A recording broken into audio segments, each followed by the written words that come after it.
굉장히 무성하고 오랜 기간 동안 관리가 안 된 듯한 정원이 있어요.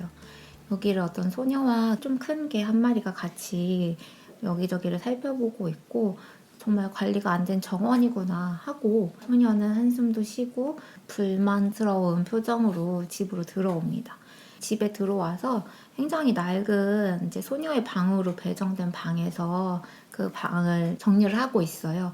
이게 지금 이 소녀가 엄마랑 자기 동생하고 셋이서 옛날에 엄마의 아버지, 그러니까 소녀의 할아버지가 살았던 옛 집으로 이사를 막 온 참이었어요.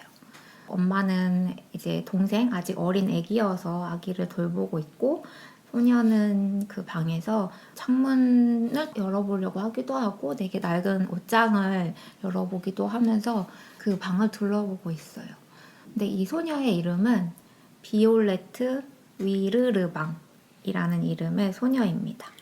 지난번에도 비올레트 데려오셨잖아요. 그러니까요. 제가 프랑스 소설인가요? 맞아요. 프랑스 소설이고 어쩌다가 또 비올레트를 가져오게 됐는지는 이따가 얘기를 해드릴게요. 지난번에는 비올레트 묘지지기였고 이번에도 진짜 아예 제목에 비올레트가 들어간 책이네요. 오늘은 비올레트와 비밀의 정원이라는 제목의 책을 갖고 왔는데 이 방금 말한 소녀의 이름이 비올레트 위르르방인데 엄마랑 아빠랑 동생이랑 넷이 살다가 아빠가 굉장히 폭력적이고 난폭한 사람이었는지 아빠를 피해서 도망왔어요. 네, 쉼터로 갔다가 또 도시에 있는 할아버지 댁에 어떤 소파에서 그냥 할아버지 댁이 작았는지 소파에서 살다가 이제 제일 안전하다고 아빠가 찾아오지 못할 법한 곳인 이 시골에 예전에 할아버지가 살던 집으로 온 거였어요. 비올레트는 그 아빠 때문에 계속 불안함과 걱정과 아픔이 있는 소녀인데요. 그래도 여기서 다시 잘 살아보려고 하고 있었고 아까 제가 무슨 막 방을 정리하고 있다고 했잖아요. 그 방에서 옷장을 열었을 때 할아버지의 옛 물건인 건가 싶은 오래된 물건들이 있었어요. 근데 이게 할아버지 거라고 하기에는 너무 여자아이가 갖고 있을 법한 물건들이 상자 안에 있었고 그 상자 안에 좀 유독 눈에 띄던 게 어떤 사진첩인데 사진첩이 다 채워져 있지는 않고 몇 군데만 사진이 있었는데 좀 뭐 사진이 오래돼서 그런지 빛이 바래서 무엇인지 모를 법한 사진도 있었고 근데 그 중에서 좀 알아볼 법한 사진이 어떤 정원 같은 들판에 정원 같은 데를 찍은 그런 사진들이 몇 장 있었고 사진 하나는 옆에가 좀 찢어지긴 했는데 어떤 금발머리의 여자아이가 회색의 강아지를 타고 있는 그런 사진이 있었어요. 그래서 그 여자아이는 강아지 위에 타고 손에 약간 칼 같은 장난감 칼 같은 거를 들고 있는 사진이 있었고 그 사진을 딱 뒤집어 보니까 뒤에 뭐라고 적혀 있냐면 위대한 정원의 수호자 이렇게 적혀 있었어요. 막 이렇게 방을 탐방하고 있는데 바깥에서 큰 소리가 들리는 거예요. 들어보니까 아빠가 여기까지 찾아와서 엄마랑 이제 실랑이를 하고 있는 소리가 들려오는 거예요. 와, 집요하군요. 그러니까 뭐 너무 싫다. 들어오지 말라고 나가라고 경고를 하는데도 내 딸 보러 왔다고 내 자식들 보러 왔다고 막 싸우고 있는데 비올레트는 너무 무섭고 아빠를 다시 보기가 싫고 그래서 가방을 챙겨가지고 어디로 숨을까? 근데 이 작은 방 안에 숨을 곳은 없고 창문을 열어서 창문 밖에 정원으로 나가서 숨어 있다 와야겠다 생각을 했어요. 그래서 창문을 열고 그리고 그때 그 비올레트가 강아지도 같이 왔거든요. 키우는 강아지가 이름이 파벨인데 그 강아지 파벨도 함께 정원으로 뛰어들었어요. 그래서 이제 비올레트는 딱 그 정원으로 뛰어나는데 그 정원이 제가 아까 앞에 말했던 그 막 관리가 안 된 우거진 정원이었어요. 근데 그때 봤을 때도 그렇고 방 안에서 창문 밖으로 정원을 봤을 때도 막 그닥 그렇게 넓은 정원은 아니었거든요. 창문하고 그 바닥에 높이가 한 1m 정도인데 딱 뛰어내렸을 때 풀들 때문에 푹신하게 떨어졌고 차원이동. 굉장히 넓고 되게 큰 정원인 건 거예요. 사진에서 본 그 정원. 맞아요. 그 사진 속에서 봤던 몇몇 그런 장소들이 그 정원을 탐험하면서 비올레트가 보게 되고 이상하게 비올레트는 아까 대형견 크기의 강아지였지만 비올레트가 파벨, 그러니까 강아지 이름이 파벨인데 파벨을 타고 말처럼 정원을 탐방하기 시작해요. 강아지가 사이즈가 커진 건가요? 비올레트가 작아진 건가요? 그 잘 모르겠어요. 아마 강아지가 커지지 않았나. 근데 그렇게 막 같이 탐방을 하다가 비올레트는 아 여기가 내 안전지대구나, 안전한 곳이라고 생각을 하고 나도 이제 위대한 그 정원의 수호자가 돼야겠다 하는 생각을 해요. 엄마를 잃어버렸다거나 이상한 데에 똑 떨어졌다거나 이런 불안감은 일절 없었어요. 그리고 마침 그 방을 정리하다가 비올레트가 가방에 생존 필수품이라고 부르는 몇 가지 물건들을 가방에 챙겨놓은 상태였거든요. 그 비올레트의 생존 필수품이 물병, 비스킷 한 봉지, 그리고 손수건, 오이피클 한 병. 여기서 무거울 것 같아. 그래서 오이피클은 뭐냐면 강아지 파벨이 제일 좋아하는 음식이 오이피클이에요. 아니 강아지 그렇게 염분 많은 거 먹어도 되는 그러니까 거야? 저도 그래서 이게 너무 신기한 거예요. 여기 이 설정에 그런 프랑스 강아지들은 피클을 좋아하나. 그래서 그 파벨이 여기 소설 안에서도 비올레트랑 파벨이 떨어졌을 때 파벨을 부를 수 있는 게 그 오이피클 병뚜껑을 따는 뻥 소리가 나면 파벨이 달려오거든요. 그래서 그걸 같이 들고 온 상태였거든요. 그래서 여기를 이제 탐험해야겠다라는 생각을 하면서 탐험을 시작해요.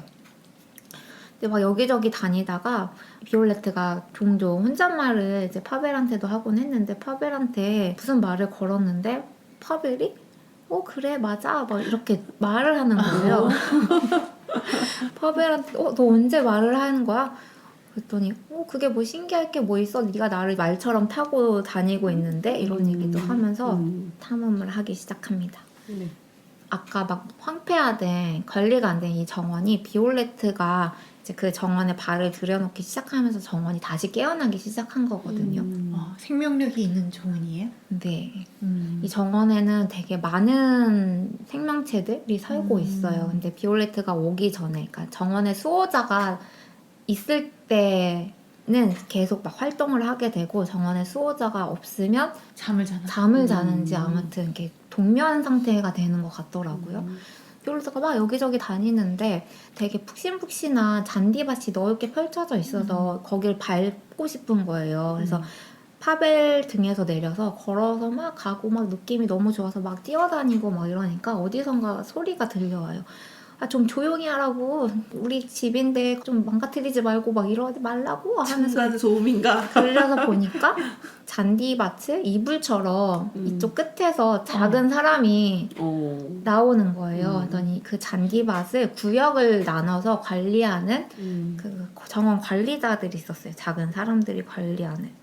그리고 여기저기 가다가 파벨이랑 어떤 동산에 갔는데 동산에 그 큰 돌 2개가 놓여 있고 거기에 뭐라고 써 있는 거예요. 그 돌들한테서 무슨 속삭이는 소리가 들려오고 칼리방 이런 소리가 칼리방? 네. 칼리방이 뭐지 했는데 그 되게 느낌이 안 좋은 소리였어요. 그 이름에서 느껴지는 마치 예를 들면 해리포터의 볼드모트처럼 부르면 안 되는 이름 같은 느낌의 그런 이름이 들어왔고 그 잔디밭에서 작은 사람들을 만났잖아요. 그러니까 잔디밭이 너로구나, 너가 수호자구나 하면서 알아보더라고요. 그래서 이제 너가 왔으니까 정원도 다시 좀 살아나고 활기가 넘치겠구나 이런 얘기를 해요. 그래서 9살인 비올레트는 왜 어려가지고 현실 세계에서는 사실 어른들이나 사람들한테 막 대접을 받지 못하는데 이제 이곳에 오니까 본인을 수호자라고 수호자라고 말하고 그리고 처음에 재밌었던 게 뭐냐면 파벨 이제 말을 하잖아요. 그래서 파벨이 비올레트한테 반말로 말을 하거든요. 그럼 비올레트가 맨날 현실 세계에서는 나한테 다들 반말하고 그러는데 여기서만은 나한테 좀 존댓말을 해주지 않겠니? 아니 유교거리다. 프랑스잖아. 그러니까 반말이 있어. 처음에 비올레트 부를 때 비올레트 이렇게 불렀는데 파벨이 그거 부탁도 잘 들어주더라고요. 네 주인님. 마드모아질 뭐 이렇게 가는 게 아니고. 그래서 그 작은 사람들이 너가 이제 왔으니까 두더지 세 자매를 만나보라고 만나보면은 어떻게 하면 될지를 알 거라고. 그래서 막 또 다니는데 쪽에서 막 흙무더기가 오면서 막 저 멀리서 뭐가 되게 막 다가오는 게 느껴져요. 커다란 것들이. 그래서 그게 뭔지 잘 보이는 언덕으로 딱 올라갔더니 어떤 거인들이 다 파헤치면서 다 여기저기를 다, 정원을 파헤치고 다니. 그러니까 거인들이니까 걸으면서 다 파괴하면서 그 고의로 막, 그러는 게 아니고. 막 오고 있는 거예요. 그래서 그게 뭐지? 저 거인들이 뭐지? 했더니 엄마 아빠냐? 아니 인간들일 수 있잖아. 그럼 지금 얘네들이 그 작아지고 작아져 있는 상태고. 애들이 작아졌어요. 그래서 잔디가 폭신하게 느껴지고. 아니에요.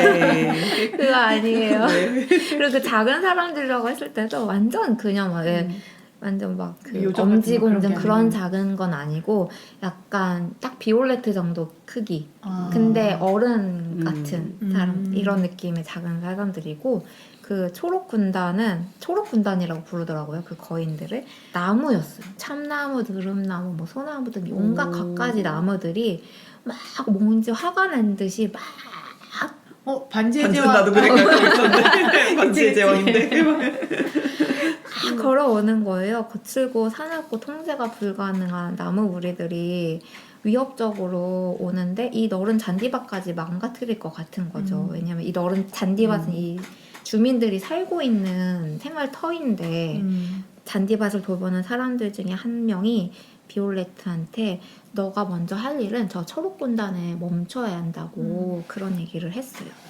그리고 결국 이제 비올레트가 이 정원에서 해야 할 일은 폭풍우가 정원을 휩쓸 건데 그 폭풍우가 정원을 휩쓸지 않도록 정원을 덮치지 하지 않게 하는 것이 소유자의 사명이라고 하더라고요.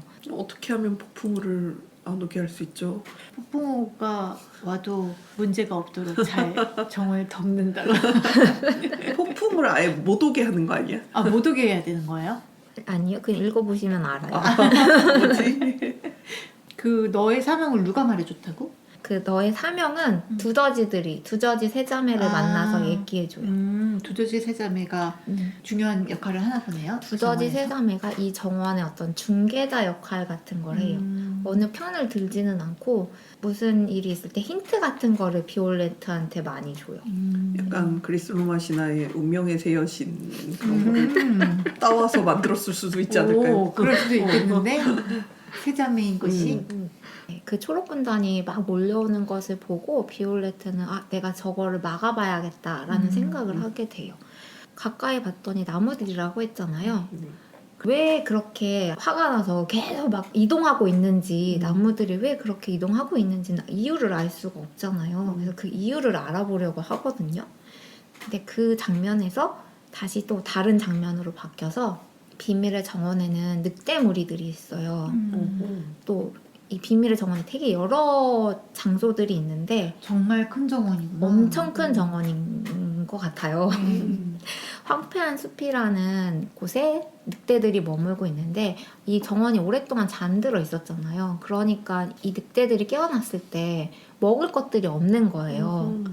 그래서 이 먹을 것들을 어떻게 찾아야 되나 막 얘기를 늑대 무리끼리 막 하고 있고 비올레트는 나무들을 알아보러 갔을 때 두더지 세자매를 만나게 되고 그리고 그 파벨이랑 어쩌다가 헤어지게 돼요. 근데 비올레트가 그 두더지를 만났을 때 아까 사명을 얘기해 줬다고 했잖아요. 근데 그 사명을 하려면 어떻게 해야 되는지를 두더지들이 얘기해 주는데 정원의 유물들을 모아야 한다고 얘기를 해주거든요. 그래서 첫 번째가 늑대 가죽을 찾으라고 얘기를 해줘요. 그러면 늑대가 죽어야 돼요? 아니에요. 늑대 아까 무리가 있었잖아요. 비올레트가 나무들을 조사하러 간 사이에 파벨한테 어디서 기다리라고 했는데 파벨이 사라졌거든요. 그러다가 다시 만나게 되는데 파벨한테 너 어디 갔다 왔냐고 막 그랬더니 자기가 이 늑대 무리의 어떤 사기꾼을 알아냈다고. 사기꾼도 있어. 사기꾼인지는 어떻게 알았지? 그 늑대 무리들의 흔적을 따라갔더니 늑대 발자국들 사이에 개 발자국이 있었던 거예요. 그개 늑대인 척하고 늑대 무리에 늑대 껴있는 가죽을 거예요? 걔가 이렇게 갖고 있나 보다. 맞아요.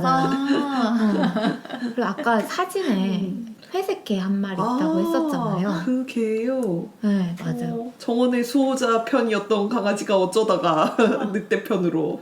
그쵸. 어쩌다가 그렇게 늑대 편이 되었을지, 음. 어쩌다가 늑대무리에서 사기꾼을 사기꾼 됐어. 하고 있었을지. 그래서 이제 비올레트는 이 늑대 무리들이랑 부딪히지 않으려고 했는데, 왜냐면 이 늑대 무리들이 되게 굶주려 있고 비올레트를 막 쫓고 있었단 말이에요. 잡아먹으려고? 네. 아무튼 오호. 쫓고 있었어요. 잡아먹으려고인지는 모르겠는데 그 늑대 무리의 대장이 사람을 되게 싫어하고 아무튼 이 수호자가 나타난 거를 알고 뭔가 해코지를 하고 싶었는지 그 아기가 있었어요. 근데 비올레트는 그 늑대 무리를 피하지 않고 파벨이 말해준 그 힌트를 듣고서는 알게 돼요. 늑대 가죽을 얻는 방법은? 네. 그러면 지금 아까 양치님이 말한 것처럼 늑대 무리 중에 늑대 가죽을 쓰고 있는 가짜가 있겠구나. 그러면 이 애들을 어떻게 와해시킬 수 있겠다라는 생각을 비올레트가 하게 돼요. 그래서 같이 맞닥뜨려요. 원래는 피하라고 했었는데 그 작은 사람들이 피하라고도 하고 그랬는데 맞닥뜨려요. 그래서 늑대 무리한테 말하죠. 너네는 왜 그렇게 사람을 미워하냐. 그런데 너네들 중에 가짜가 있다. 가짜가 있다. 내부 분열. 그러면 자기들을 막 이제 증명하나요? 내가 참 늑대다. 뭐 이런 거. 그런 게 아니라 그러다가 여튼 싸우게 돼요. 누구랑? 비올레트랑 늑대 무리의 대장이랑 비올레트랑? 싸우게 된. 너 이 새끼 왜 우리를 와해시키려고 하고 있어? 어허. 이렇게 그래서 싸우니까. 덤비는데 그때 이제 파벨도 같이 비올레트 혼자 싸울 수는 없잖아요. 그런 늑대들이랑 막 싸우는데 그 싸우다가 비올레트가 눈치채요. 이 늑대의 대장이 늑대가 아님을. 대장이 아니었어. 어머, 대장이 대장이 아니었음. 그래서 싸웠구나. 네, 그래서 싸우다가 비올레트가 되게 위험한 상황에 처하는데 그 순간 기지를 발휘해요. 이렇게 나뭇가지를 이렇게 들어서 어떻게 본능. 물러가야지. 그런 사이에 이제 어떻게 하다가 이제 늑대 가죽이 벗겨지게 되고 정체가 드러나고. 정체가 드러나고 그 늑대 가죽이 벗겨지니까 완전 나이든 좀 마른 그런 회색 늙은 개가. 늙은 개가 딱 나타난 거예요. 그래서 그 늑대 무리들은 해산. 리더를 잃었으니까. 리더를 잃고 또 속았다는 그런 배신감에 치를 그리고 개였는데 왜 저렇게 인간을 미워했지? 막 늑대 개장 이름이 센다크인데 센다크의 그런 어떤 선동으로 늑대 무리들도 그렇게 된 거였거든요. 아니 무슨 일이 있었길래? 선대 수호자가 뭔가 배신 때렸나 보다. 버렸거나 그랬나 보다. 그렇게 해서 비올레트는 늑대 가죽을 얻게 되고 이 늑대 가죽을 쓰면 늑대의 어떤 감각과 그 욕망에 사로잡혀요. 그래서 이 정원에는 아까 작은 사람들은 비올레트랑 말이 통하고 파벨도 말을 했지만 말이 바로 직접적으로 통하지 않는 생명체들도 있거든요.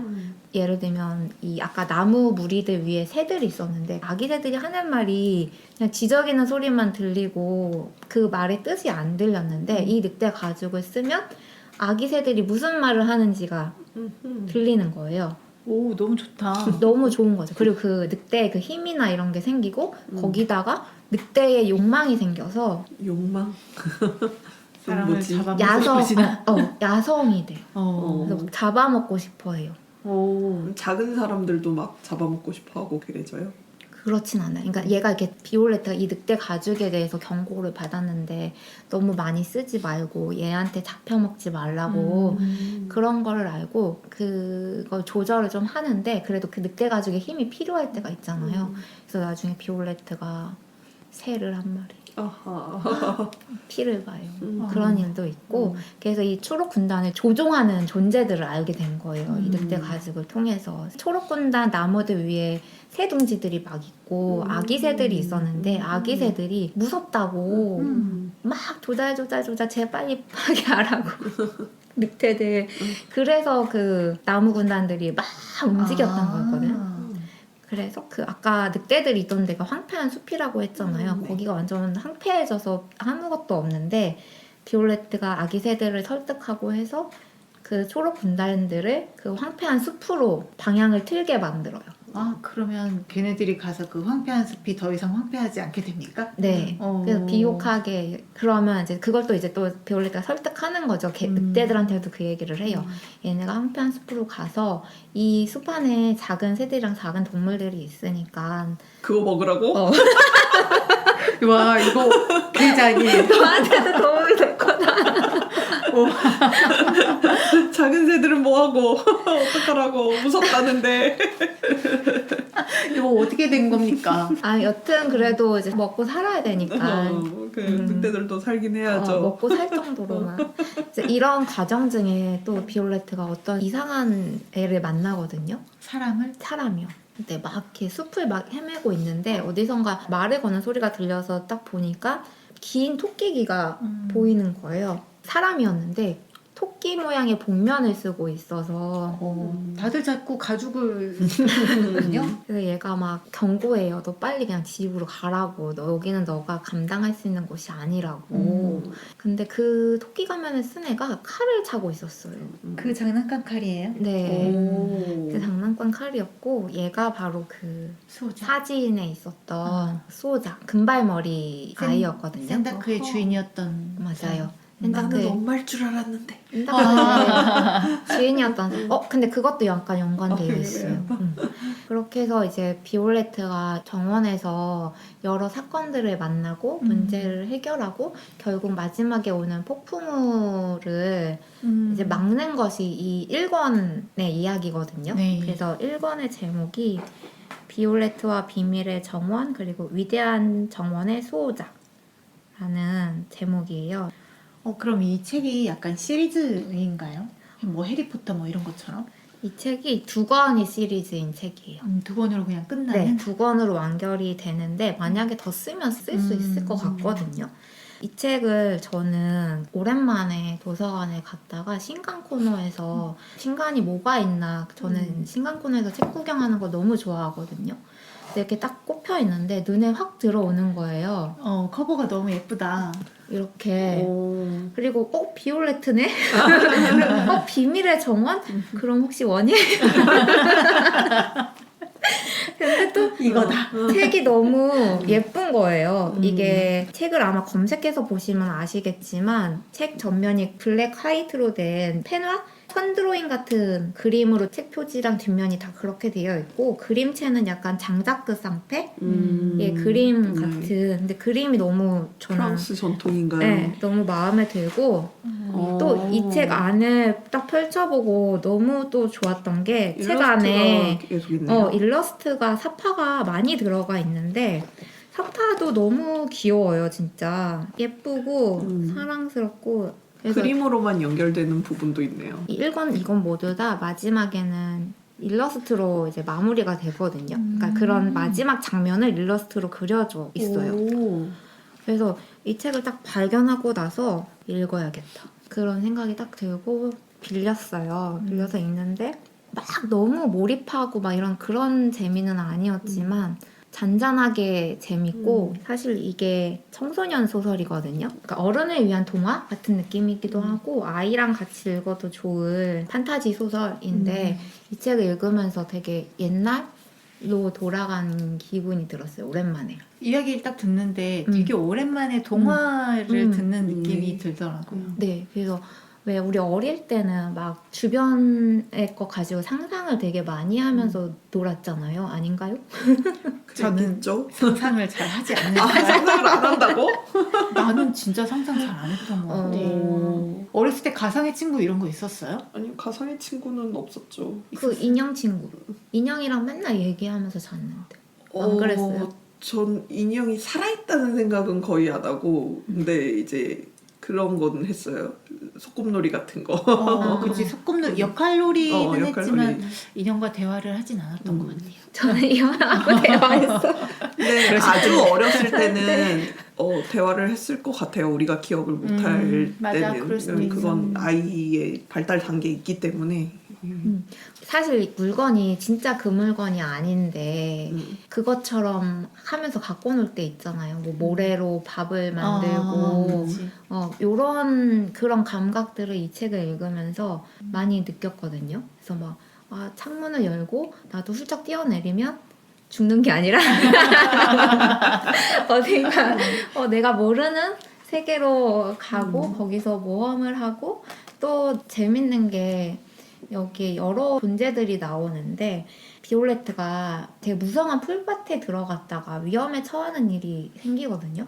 근데 거기 묘사가 처음에는 이제 풀밭을 걸어가면서 점점점 이제 풀이 높아져서 키가 커져서 비올레트가 풀 속에 잠기게 돼요.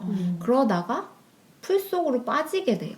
그래서 그 안이 마치 바다처럼 풀 속에 있는 초록 바다처럼 근데 숨은 또 쉴 수 있고 그래서 거기서 헤엄치나요? 헤엄치는 것 같은 느낌으로 하고 풀뿌리 밑에 있는 어떤 바다 속에서 괴물 식물을 만나기도 하고 트롤도 나와요. 트롤이 나와서 이제 거대한 그 암석 거인들이랑 얘기를 하는데 사실 트롤의 언어를 이해할 수가 없어서 짐작만 하고 이제 서로 이제 그 아까 말했던 작은 잔디밭의 주민들하고 트롤들이 사이가 안 좋았거든요. 왜냐면 트롤들은 원래 있던 장소에 있지 않고 원래 깊은 동굴 속에 주로 있었는데 트롤들도 뭔가 그 아까 말했던 위험 폭풍우 그거에 감지를 하고 밖으로 나온 거였어요. 그 트롤들이 해리포터의 트롤입니까? 아니면 겨울왕국의 트롤입니까? 겨울왕국의 트롤입니다. 그러니까 돌멩이들, 현무암도 있고 막 그렇게 암석마다 다 종류가 다 다르고 흑요석도 있고 근데 돌멩이들이 그 작은 주민들이 약간 화폐처럼 사용하는 게 되게 조그만 돌멩이들이거든요. 반짝반짝거리는 돌멩이들. 근데 이 트롤들이 작은 마을 주민들을 이렇게 막고서는 그 돌멩이들 내놓으라고 자기들 거라고? 네. 우리 조상님 이런 거 아니야?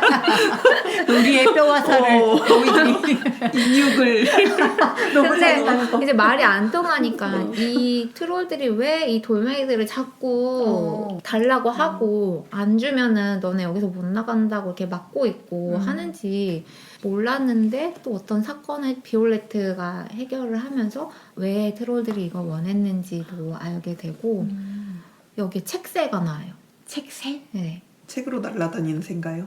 날개가 모양으로? 책인가? 책 모양의 새예요. 책 모양의 새인데 이 정원에 토템들이 막 있거든요. 조각 같은 그런 여러 형상들의 토템이 있는데 그 토템에 그 새 발자국 같은 어떤 언어 같기도 한 그런 것들이 막 적혀 있어요. 근데 그걸 모르니까 읽을 수는 없고 비올레트가 이 책새를 만나서 그 언어를 또 배우기도 하거든요. 그런 재밌는 상상들이 굉장히 많아서 이 비올레트는 그러면 현실로도 돌아옵니까? 네, 왔다 갔다 하나요? 중간중간에 왔다 갔다 해요. 아, 중간중간. 근데 이 정원에서 보낸 시간이 이 현실에서는 되게 짧아요. 그러니까 정원에서 오래 있게 느껴졌어도 현실에 돌아오면은 1시간? 뭐 이런 정도로. 그래서 엄마가 얘를 안 찾을 만한 시간에 몰래 갔다 오고 또 그 할아버지 방인 줄 알았던 비올레트 방에서 사진들을 발견했잖아요. 근데 사실 할아버지 물건이 아니라 할아버지한테 여동생이 있었던 거예요. 근데 엄마도 모르는 여동생이 있었던 거예요. 어느 날 실종이 된 사라진. 그러면 장난감 칼을 들고 있었던. 맞아요. 그래서 비올레트가 할아버지한테 그런 것도 물어보게 되고 그리고 그 강아지 샌다크의 이야기도 알게 되고 아까 재밌다고 했던 게 뭐가 있냐면 그 작은 정원 주민들이 페스티벌 같은 거를 하는데 거기 중에 한 가게 이름이 소세지 호수의 고깃간이거든요. 그래서 여기 정원에 소세지 호수가 있어요. 소세지 호수요? 네, 거기는 물고기가 사는 게 아니라 소세지가 소세지를 낚을 수 있는 호수예요. 아니 그럼 늑대들 그거 먹으면 돼요. 모르겠어요. 새를 잡아먹을 필요 없다. 이게 두껍거든요. 이번에도 굉장히 두꺼운 책을 갖고 왔는데 두 권 다 두껍네요. 두 권 합해서 900페이지 정도 와우. 되는. 근데 사파까지 들어가 있는 걸 생각하면 또 텍스트의 양은 그렇게 많진 않을 수도 있겠어요. 맞아요. 그리고 글씨도 막 좀 큼직한 편이고. 그렇게 크진 않지만 여백이 좀 있는 책이어서 재밌게 읽으실 수 있을 거예요. 그리고 제가 사실 이 1권만 읽었을 때는 그냥 그렇군 이게 막 왜냐면 이게 이 책이 막 완전 그 서사가 막 기승전결 이렇게 팍팍팍 강렬하지는 않거든요. 약간 그 음. 나열되는 느낌. 맞아요. 나열되는 느낌이고 아기자기한 느낌인데 두 번째 건 제목은 수호자 정원의 유령들이에요. 그래서 1권은 읽기 시작했으니까 다 읽었고 이제 사파드 보는 재미로 읽었고 2권은 어떨까 했는데 이 책 날개에 쓰인 이 소개글이 너무 혹해가지고 읽었거든요. 근데 저는 2권이 더 좋았어요. 그러니까 2권의 설정이 좋다고나 할까? 이 비올레트가 비밀의 정원에서 몇 번의 모험을 한 뒤에 비올레트도 이제 성장을 하잖아요. 그래서 어른이 되고 그 다음에 80살 노인이 돼서 비올레트가 다시 이 집으로 돌아오거든요. 아들이랑 같이 휴식. 그 이야기가 나와요? 네. 그게 오. 초반부 이야기예요? 아니면은 초반부에 나와요. 그러니까 아. 이 1권은 이제 폭풍우를 막은 거로 이제 끝나고 마무리가 되고 그 뒤로 70여 년이 지난 다음에 의 이야기가 시작이 되거든요. 되게 파격적인 시작이다. 돌아와서 과거를 추억을 하는 건가요? 아니면 다시 어려지는 건가요? 이제 비올레트가 나이가 80이 넘었으니까 예전 같지 않은 몸이 되었잖아요.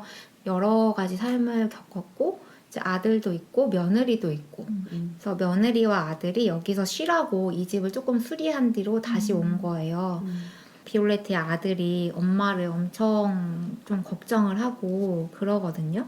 비올레트한테 1권 기억이 있죠? 비올레트가 어린 시절의 모험을 끝나고 나서 한 3년간은 계속 그렇게 정원을 왔다 갔다 하거든요. 근데 어느 순간부터 비올레트가 더 이상 그 정원에 갈 수 없게 돼요. 나이 먹어서 그런가? 그거는 뭐 여러 가지 다른 이유가 있었던 거고, 그래서 그 뒤로도 이제 성인이 돼서 이 집을 떠나고 다른 곳에 가서 생활을 하고 그 뒤에도 몇 번 더 비밀의 정원에 가보려고 시도를 했지만 안 됐거든요. 근데 이번에 이제 80살이 넘어서 다시 와서 한 번 더 가보고 싶은 생각이 들어서 그냥 이제 문을 열고 괜찮을까 하면서 이 삐걱삐걱거리는 몸으로 창문을 넘어가요. 근데 딱 넘어가는 순간 몸이 가벼워진 게 느껴지는 거예요. 그래서 이번에는 성공을 한 거예요. 비밀의 정원으로 들어온 순간 비올레트는 그 9살 당시의 몸이 된 상태예요. 다만 생각은 80살에 그 지혜랑 이런 건 다 갖고 몸이 쌩쌩해져서 가게 되는 거죠. 근데 이번에는 파벨이 없잖아요. 파벨은 이동수단 중요한데. 걸어가면 한정 한참 없는데. 걸리는데. 그런 얘기 나와요. 걸어가면 한참 파벨 타고 갔을 때는 엄청 금방 갔는데 막 이런 얘기 하는데 파벨은 어떻게 됐냐면 파벨이 나이가 들어서 그냥 현실 세계에 있으면 죽잖아요. 그래서 정원에서 살아갈 수 있게 파벨의 토템을 정원에 만들거든요. 그러니까 그 정원에 사는 사람들은 그 정원 한 구석에 토템이 다 있어요. 자기들의 토템. 파벨의 토템이 있어서 파벨은 비밀의 정원에 두고 그러면 다시 만날 수 있는 거 아니에요? 네, 다시 만날 수 있어요. 우와. 아니 그러면 혹시 인간도 사실 고모 할머니도 네. 거기 살고 있잖아요. 네. 그렇다면 토템을 비올레트도 만들기만 죽지 않고 맞아요. 그 앞에 말했던 그 흰 토끼기 복면을 쓰고 있는 친구가 그 정원에서는 르비스라고 이름이 불리우는데 어떠한 결정으로 인해서 거기서 살게 되고 또 어떤 이유로 해서 샌다크랑 멀어지고 이런 얘기들이 다 들어있고 그래서 르비스랑 다시 이제 마주치거든요. 근데 사실 겉모양은 9살이잖아요. 근데 르비스가 뭐라고 하냐면 너 뭔가 변한 것 같은데? 눈빛이 좀 다른데? 이런 얘기를 해요. 근데 비올레트는 티를 안 내고 자기가 이제 그 나이 맞는 그 할머니라는 건 티를 안 내면서 그런 지혜를 이용해서 이 2권에서의 어려움들을 헤쳐나가요. 근데 그러면 비올레트가 다시 완전히 현실의 삶을 사는 동안에 또 정원은 수호자가 없는 상태였어요? 네. 그럼 또 잠들어 있었고. 네, 맞아요. 잠들어 있었고. 근데 이상했어요. 이번에 정원에 갔을 때 뭔가 많이 바뀌어져 있었어요. 그러니까 이 정원에 무슨 일이 생겨났고 정원이 예전에는 되게 규칙이 없이 그냥 되게 자율적으로 자연스럽게 어떤 흐름을 타고 정원 사람들이 지냈거든요. 근데 이번에 비올레트가 나이 들어서 정원에 가보니까 원래 그 정원 주민들이 살던 거기가 오랫동안 누가 안 살게 되었고 그래서 막 찾아가 보니까 그 소세지 호수의 소세지들이 많이 사라지고 그 소세지 호수의 가운데 약간 수상 저택 같은 것들이 집들이 생긴 거예요. 어떤 위험을 피해서 정원 주민들이 그 수상 주택을 지어서 거기서 살게 되고 거기서 사람들이 시끄럽게 막 계속 살고 있으니까 소세지들을 더 잡기 힘들어진 그런 설정이더라고요. 근데 비올레트가 돌아오는 텀 동안 다른 수호자는 없었어요? 그 비올레트가 돌아오기 전 텀 동안 다른 사람이 들어온 사람이 있었어요. 그 사람으로 인해서 일어난 일들이 있고 그걸 또 해결을 바로잡는 해야 그런 일들이 2권에서 펼쳐집니다. 보통은 2권이 좀 재밌죠.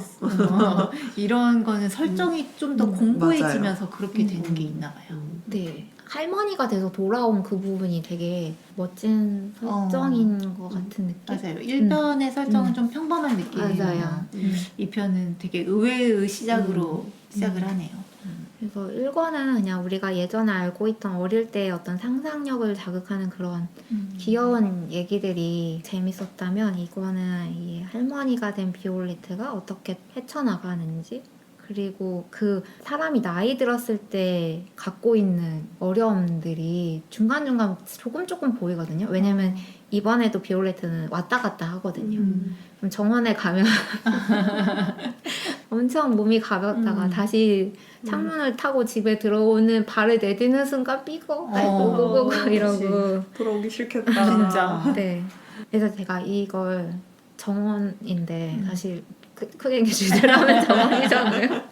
아니 뭐 정원에 수많은 식물들을 수호하는 수호자니까. 그쵸? 네. 정원에 넓은 의미로 가꾸는 것 자체가 원예잖아요.